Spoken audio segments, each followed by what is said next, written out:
Hello, friends. Today is Christmas Eve, the 24th of December.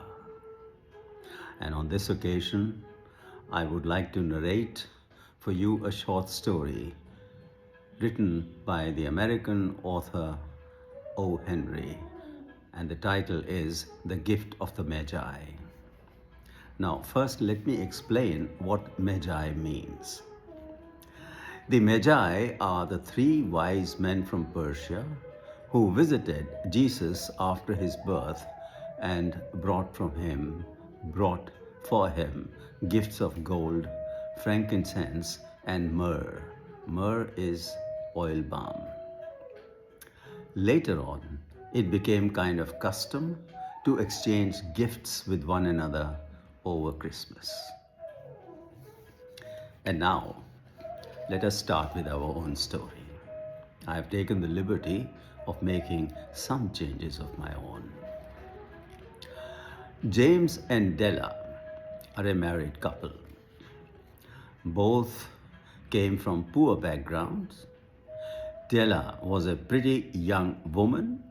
Her salient feature was that she had long, lush hair which reached below her knees.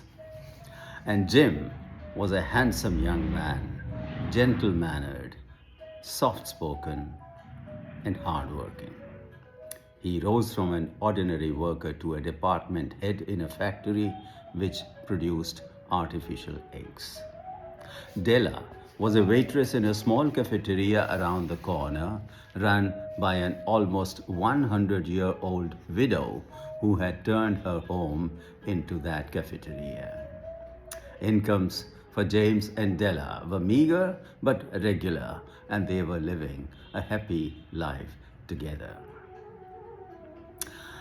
Around middle of the year, increasing production of natural eggs throttled the business of the company for which James was working. In a few months, the company folded up and James was rendered jobless. Della's cafeteria also shut down because the owner suddenly fell prey to a mysterious disease and died. The next few months, they both lasted on their meager savings. Jobs were promised, but only after Christmas. And now Christmas arrived. Neither James nor Della had big money to buy gifts for each other.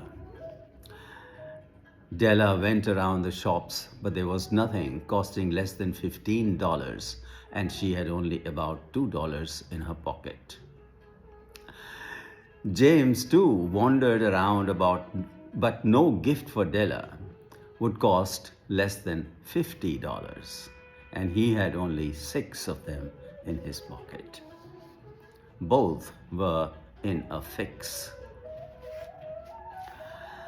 A sad and despondent Della was sauntering through one of the several shop streets, not knowing what to buy as a gift for her husband. She stood in front of a shop window and saw that her hairpin had loosened. She decided to fix it, but the pin dropped and down fell her lush brown hair like a cascade of water from the mountains.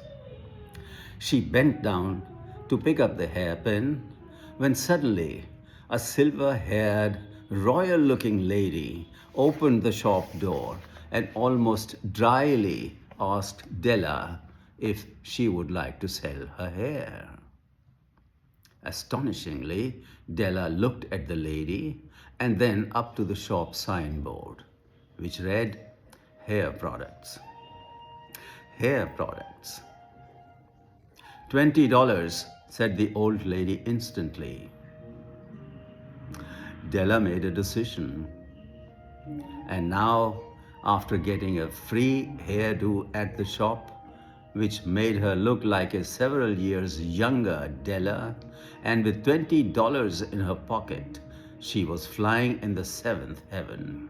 Fully elated with happiness, she bought the gift that she had in mind for James and rushed home. Jim had always been proud of his golden watch, which earlier had belonged to his father and before him to his grandfather, a precious heirloom.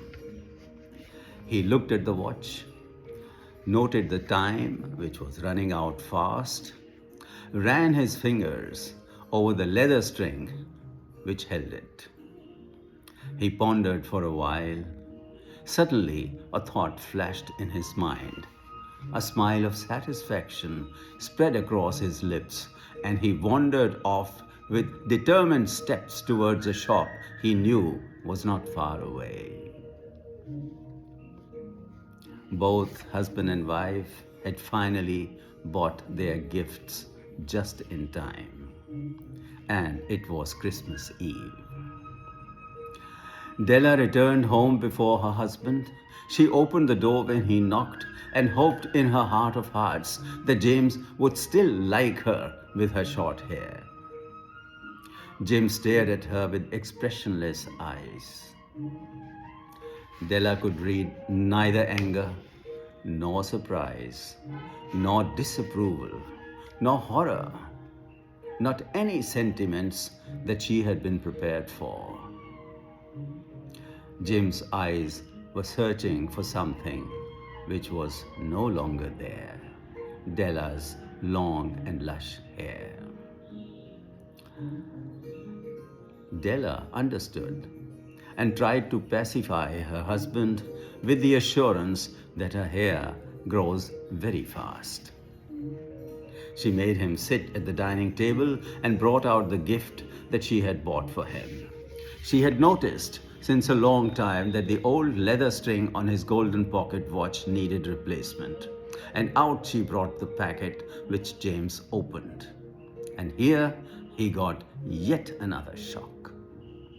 Looking at the golden chain for his golden pocket watch, he couldn't believe it. And Della was kind of disappointed that James did not jump with joy on receiving his gift.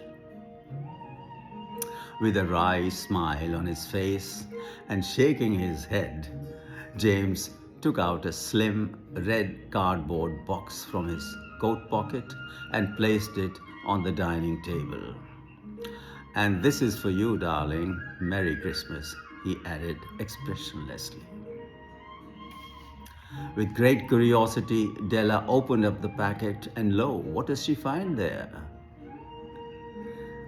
A hair comb made of tortoise shell and studded with diamonds.